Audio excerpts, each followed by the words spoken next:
I'm on. So, in the next 60 minutes, I'm gonna take you through a whole bunch of stuff, maybe 90 minutes worth of stuff. So I'm gonna go really fast. And that's not easy for me to go fast because you know I'm an ENFP and I get distracted by all the birds flying around. You know that story. And so here's what I'm gonna do. I need your help though. If you have a question, ask it. Throw up your hand. I'll repeat it for our audience out there in TV land.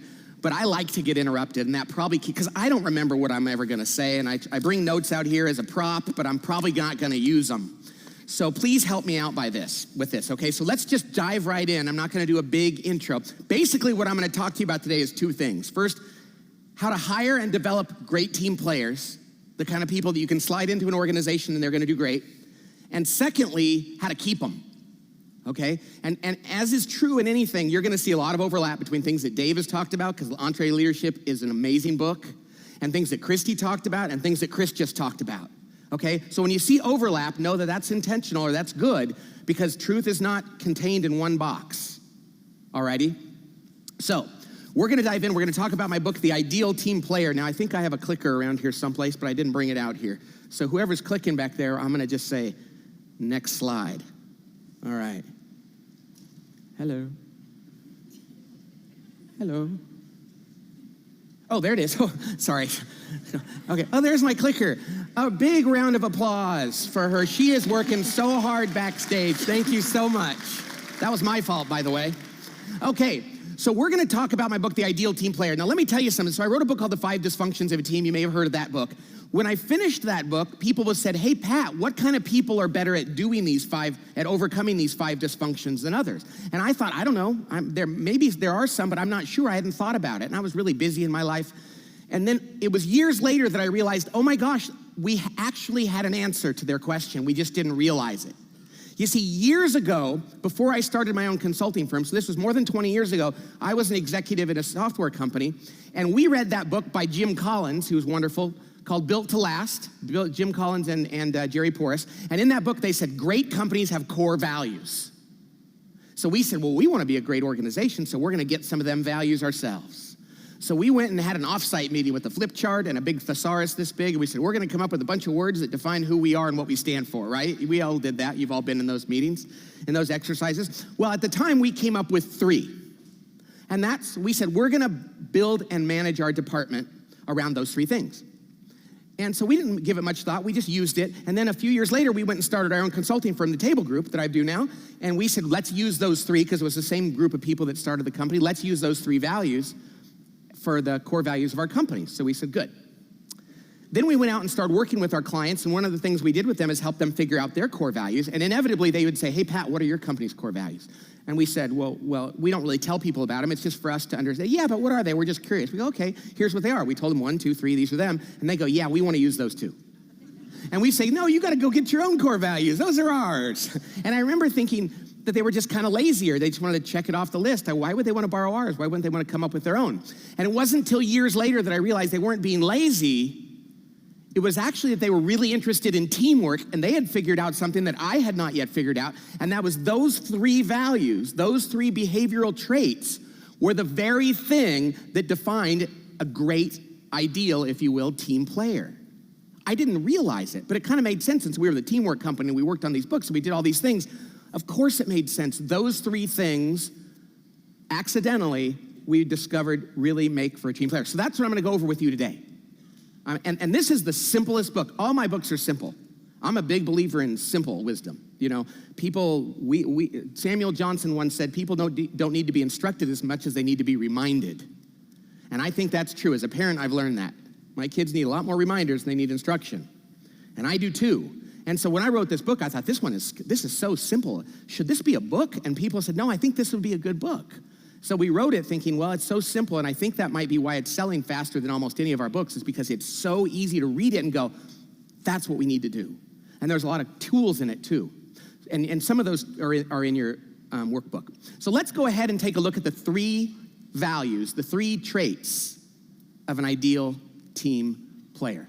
The first one is you have to be humble. Now, if you're listening to this for the first time, you don't know about this, you're like, well, no duh. And I told you it's simple. But the most important value for being a great team player is having humility. okay? Now, the root of all sin, if you're a reader of the Bible, is pride. The antidote to pride is humility. People that are proud and arrogant are not great team players. People that are humble are. But you have to have more than that. Now, the problem with this is we know what that looks like, but sometimes we mistake humility for something else. We think, well, somebody who doesn't have confidence, they're humble. We tend to think, well, she's really meek, and meekness is a good thing, but it's not quite the way we think it is. But sometimes we say, well, that person doesn't have confidence. She never pushes her opinions on anybody. God bless you. She always admits when she's wrong, so she must be humble. Well, the problem is if a person lacks true self-confidence, they're not really humble. C.S. Lewis said it best. He said, humility is not thinking less of yourself, it's thinking about yourself less. So if you're great at something and God gave you a talent or a skill, you should be willing to say, yep, I'm good at that. It's a gift and I like doing that and I'm glad that you recognize that. You don't have to say, no, really, I'm not good at that. That's not humility. Humility is a recognition of that which is true and realizing that you shouldn't thank yourself for it, you should thank God for it, and just understanding it. So I just want everybody to recognize, yes, overt arrogance and self-centeredness is not humble, but sometimes we think, well, the opposite of that, a lack of confidence is humble, and that's not. Humility, though, is so important on a team. It is by far the most important, but it's not enough. In addition to being humble, we also have to be hungry. So hungry is that person who just is not easily satisfied. You ask them to do something, they go a little further, or maybe a lot further. They're constantly looking for more ways to do things to make a contribution. Hungry people have a work ethic. This is one of those things you look at and you go, that's it, we gotta have that. They're not minimalists. They're not just trying to get by. They're constantly looking for better ways to contribute more, okay? Now that's not workaholism. Workaholism is different, and Chris talked about this too. Workaholism is defining yourself just by your job and thinking that you have no security in yourself if you're not constantly there and working all the time. Well, that's no good because that would mean an ideal team player is somebody who doesn't have a good family life or friends or balance. Having said that, people that are hungry like to go beyond what is required. They have a strong work ethic, probably that got established somewhere in their childhood, okay? Not necessarily required, but oftentimes it does. So humble and hungry, okay? The third one is what? It's smart. And I like to talk about Dave Ramsey when I talk about smart, because people go, what do you mean by smart? And I say, well, it's not intellectual smarts. It's not IQ. It's people smarts. Because you think about what Dave would say about somebody. Some guy that got the highest SAT score in the world and went to MIT, but he doesn't wear shoes, he can't look people in the eye and have an adult conversation, he goes, that guy ain't smart. He might be intelligent, but that's not smart. Smart people, they're people that know how to deal with other human beings. They have common sense around people. They know when their words and their actions are going to impact people negatively, and they adjust them. And they understand how they fit into a group of people. When we talk about smart, we talk about human smarts, people smarts, common sense around human beings. Okay, so we know this stuff. Emotional intelligence is another way to say that. Call it what you will. It might be a little simpler than emotional intelligence, but these are the three things that make an ideal team player. It's very simple, isn't it? But what do you do with this? Well, what you have to do is you have to learn how to hire and develop people that have these things. But to do that, you have to recognize when people don't. You have to recognize when people don't. Okay, and there's a way to do that. I've put labels around people that have one of the three, or maybe two of the three, so we can begin to get good at recognizing when people don't have these. Now, I don't want you to use these labels flippantly. I don't want you to walk around and throw them at everybody you know. Well, you're one of them and you're one of them, because none of us are perfect.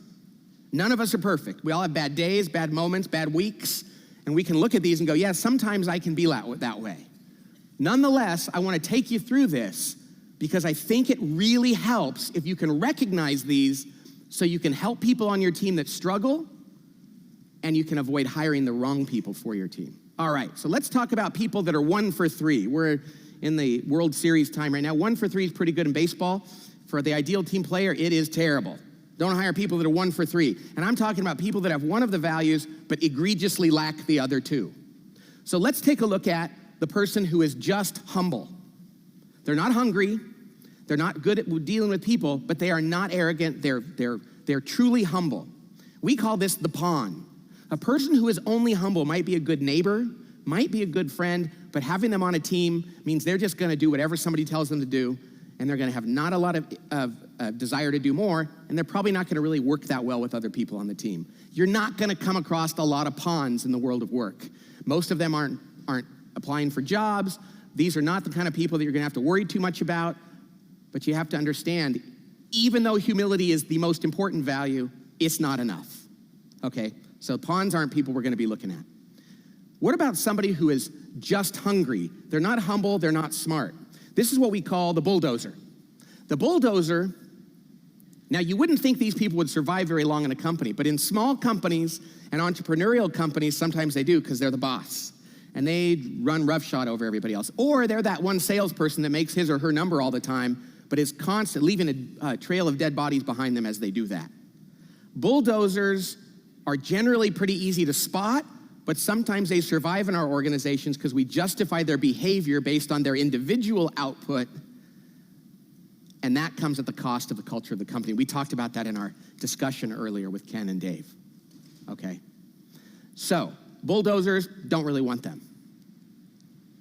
People who are smart, but they're not humble or hungry, or I call charmers. I would have probably called them schmoozers, but it doesn't translate outside of the United States very well. These are people, they're just fun to be around. They know how to say the right things, but they're not really interested in others. They're not truly humble, and they're not that hungry.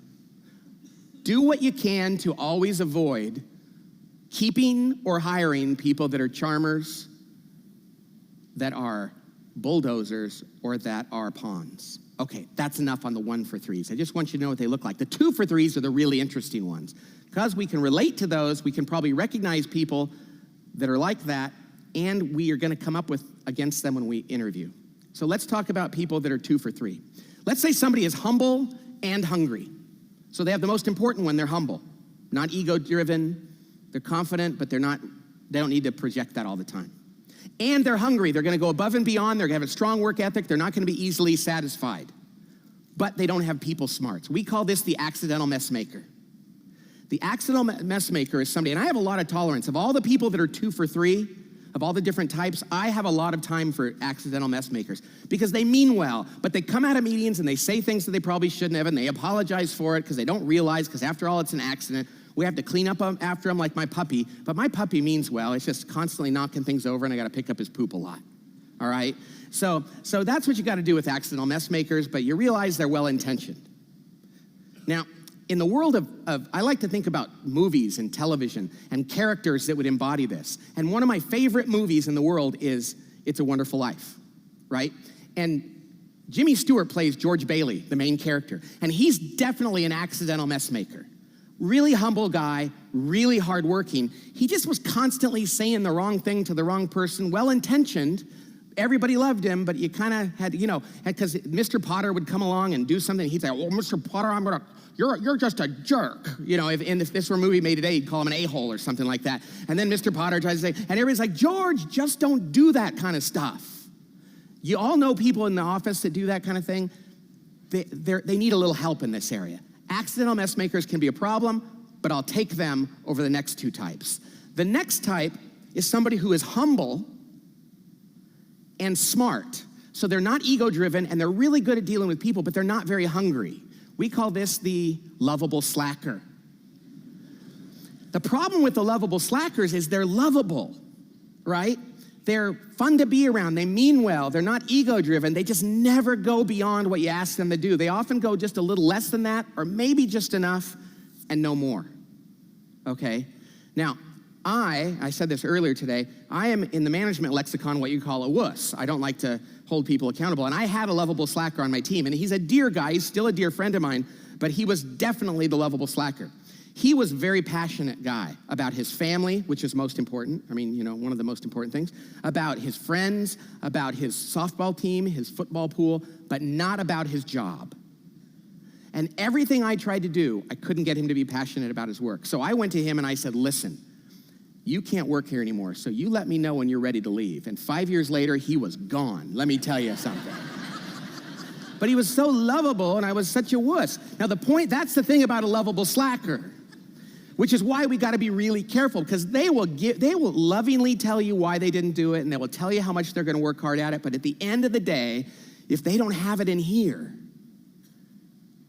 that's not what you need in your organization, because as lovable as they are, they drive their colleagues crazy because they're constantly having to pick up the slack for them.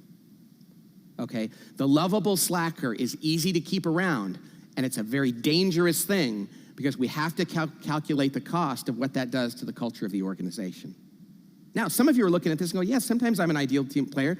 Sometimes I'm a lovable slacker a little bit. Sometimes I'm an accidental mess maker. We can have a bad day or a bad week or struggle with one, but we're talking about people that egregiously lack one of these. The last one is the most dangerous by far. The last one makes these last two look like no problem at all, because this is a person who is hungry. They really want to work hard, and they're smart about people. They really know how to work the room and understand people's behavior.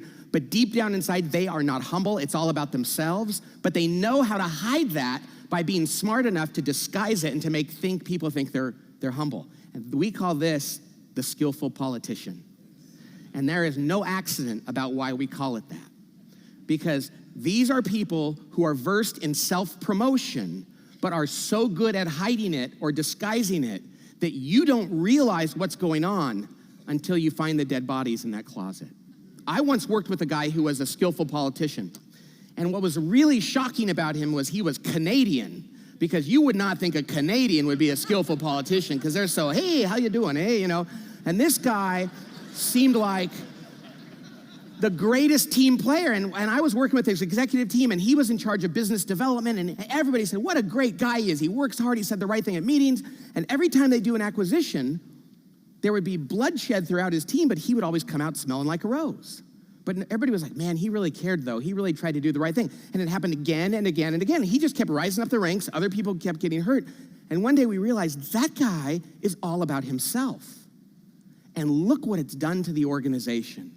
When we tolerate skillful politicians in our organizations, they do such great damage. And we feel so violated because we have thought they were something that they were exactly the opposite of. Which is why when we're interviewing, we have to make sure people are humble.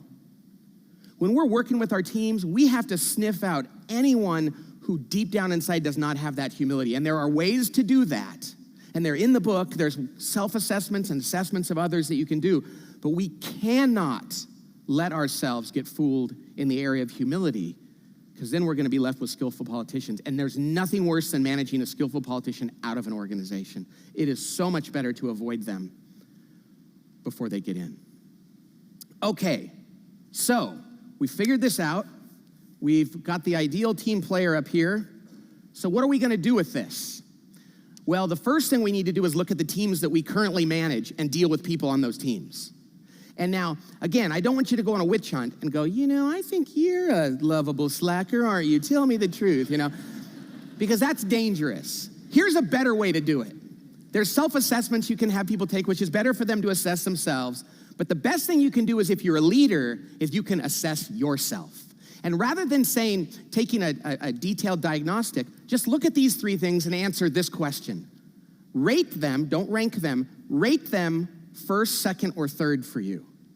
Which one do you think, yeah, I'm probably best at that one, second best at this one, and third best at this one? You might be great at all of them, but one's gonna be third. You might be terrible at all of them, hopefully not, but one's gonna be third.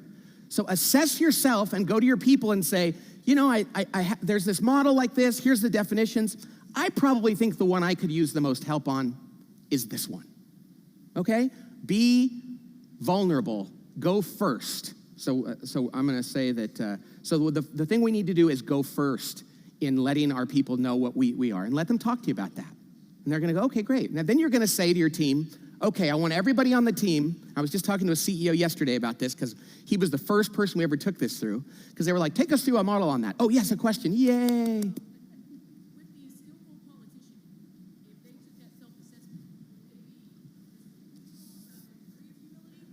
Oh, so her question was, would a skillful politician be honest about their weakness, or would they cover that up, right? Yeah, or like what would their perception?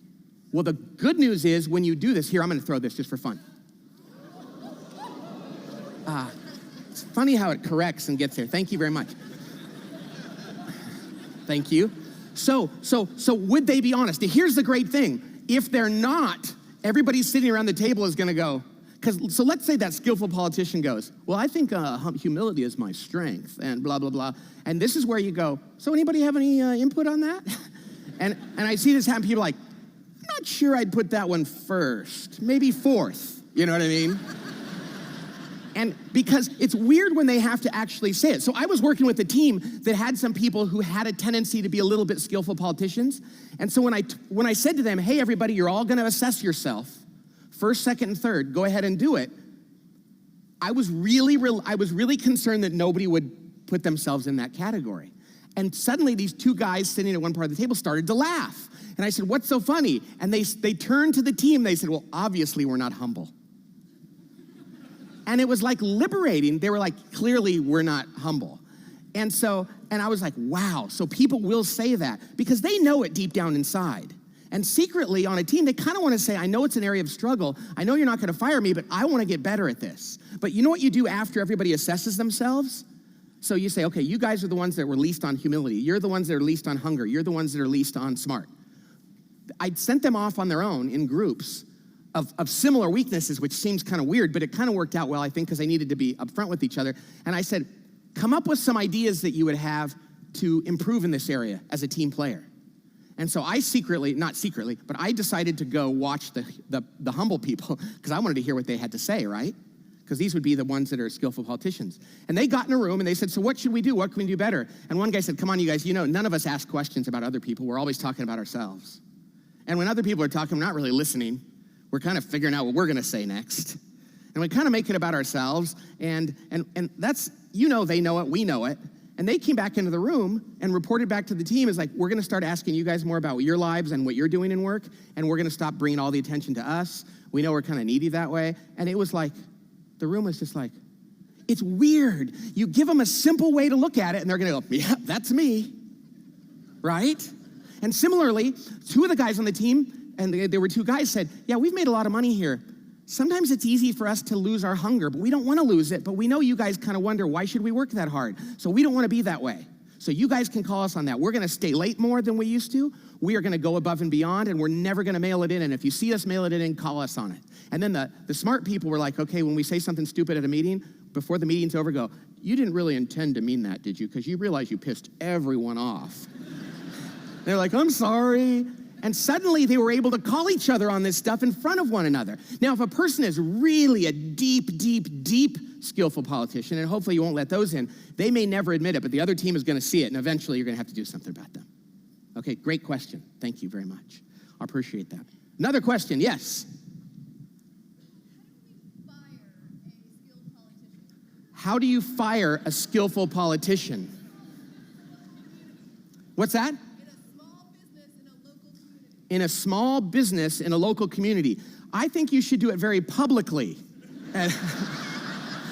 Because it will probably send a message about you're not gonna tolerate that anymore.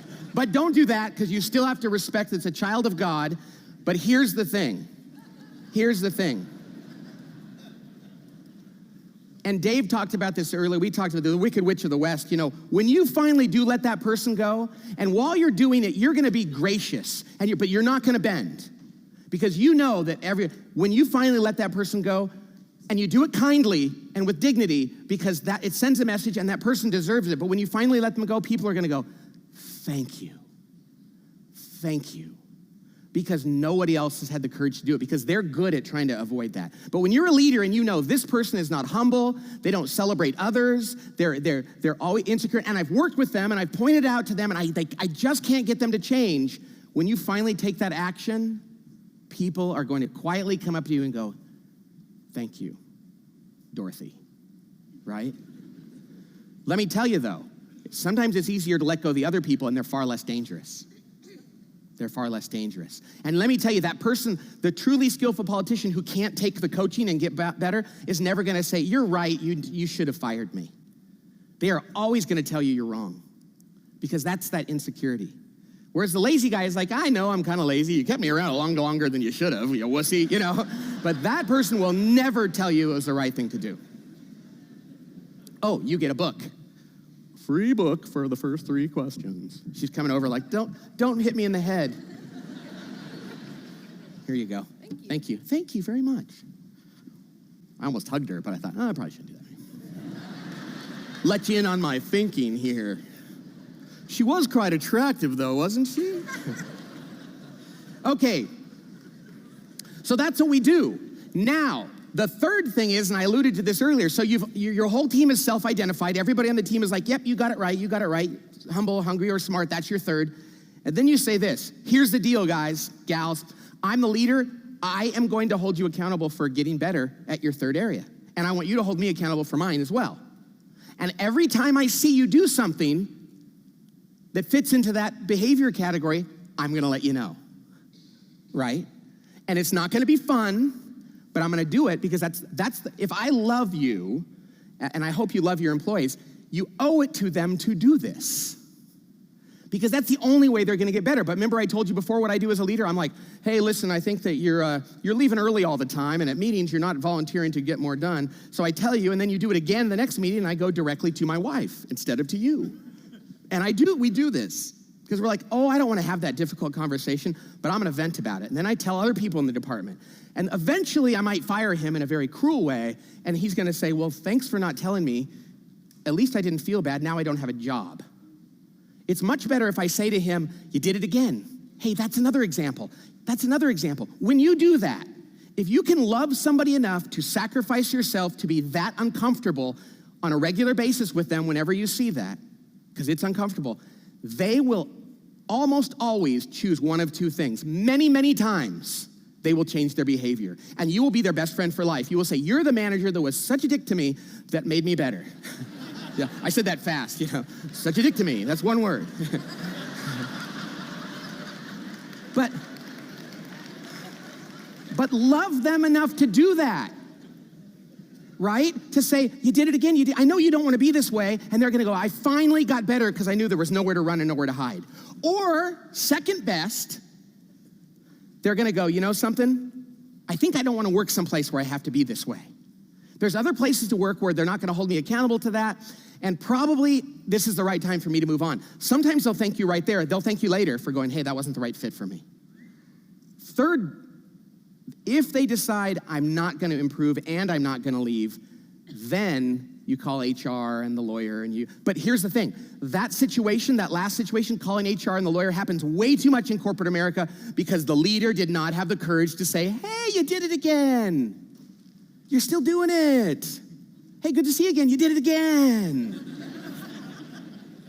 Alan Mulally turned around the Ford Motor Company. He's speaking at an upcoming Entree leadership event.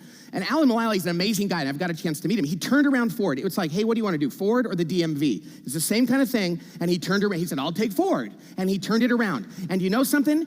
He fired almost no one when he went in there. Almost no one. There was a few. But most of the people that when he went in, he had to change the culture. And he went to them, and I talked to him. And he's a joyful man who holds people accountable. And he holds them accountable for their behaviors. And he went to them and he said, so we're gonna have these meetings. It's gonna be like 3 hours every Monday till we turn the company around. And that's how it's gonna work. And the people on the team didn't like it.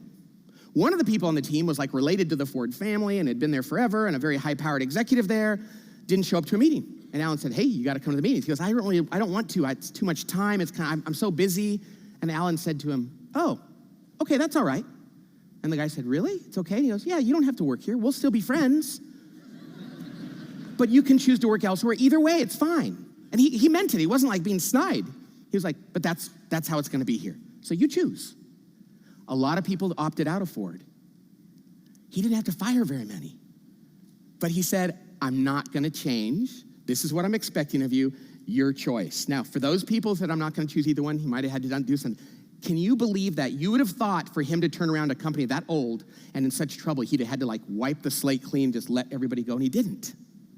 Because he just said, I'm gonna hold you accountable and you're gonna select in and out. What a beautiful thing to do.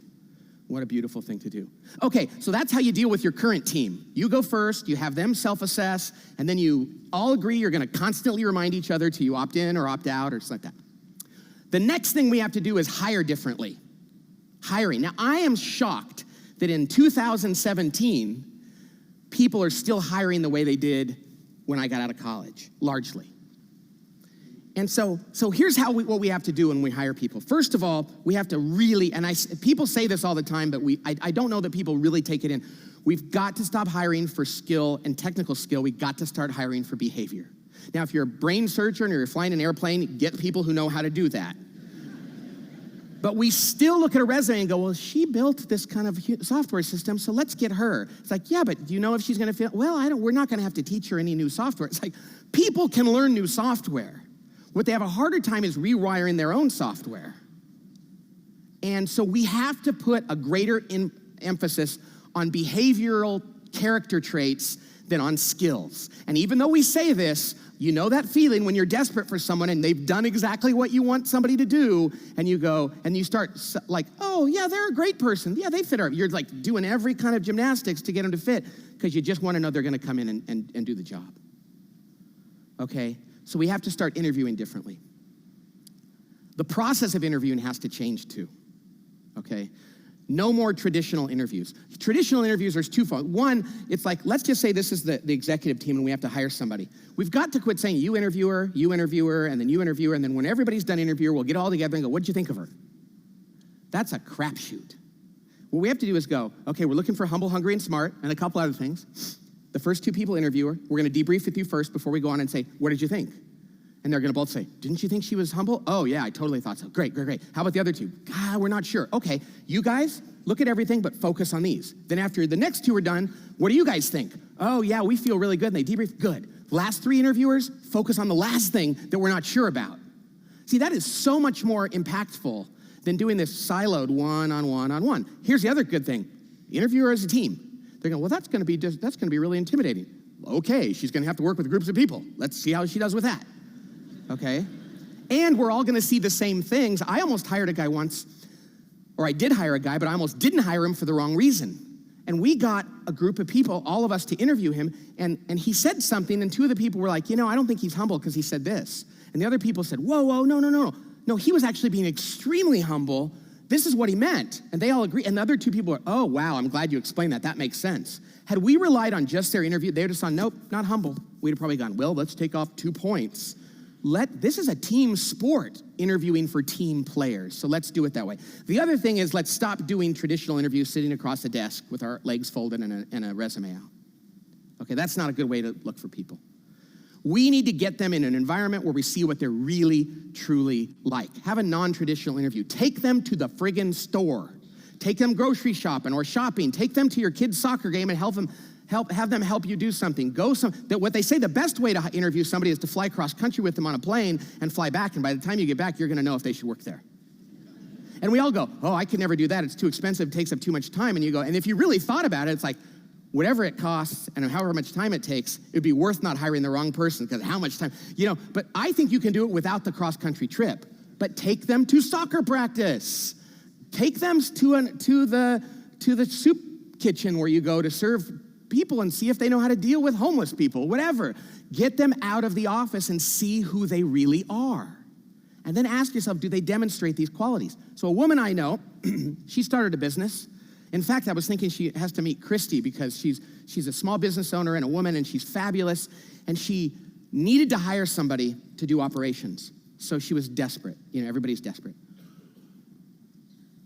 So she found a woman in a different state who had all the right skills and who seemed interested. So they brought her in for a really quick interview, and they said, oh, we gotta hire her. She can do exactly what we want. We have no time to waste. They brought her in. A year later, they let her go. They had to pay her a huge severance, and 2 of this woman's executive quit because of this new hire. She said, Pat, it set us back 2 years in our business. And she said, the next thing was the most important. She said, if I had just taken her shopping, I'd have seen all of it. She said, if I only had taken her to the mall. What is it worth to really understand who a person is before we hire them? Is it worth them going, well, that's weird. They took me to soccer practice. I am fine with that. If that means I hire them, then they're gonna look back and go, I love working here, and this guy took me to a soccer practice. If they don't come to work, they're gonna go, they're weird, they took me to soccer practice. Yeah, and we didn't hire you, and we're so glad. I mean, who are we trying to please? So do non-traditional interviews. The other thing is when you don't know something, if your gut is telling you you're not sure about them, keep asking tough questions. Keep following up. I like to call it the Law and Order school of interviewing. You've seen Law and Order, Kakung, that show. You ever notice like they're interviewing someone? I think it always comes down to this. Some guy's interviewing one of the cops is interviewing some guy who killed a woman, and he's like, did you kill her? And he's like, no. Did you kill her? No. Did you kill her? All right, I killed her, I admit it. They ask 3 times, they always fess up. It's the craziest thing. Well, that's what you have to do in your interviews. You've got to go and sit and probe and ask in different ways and be real. And I once did this, and I love this story because it really saved me.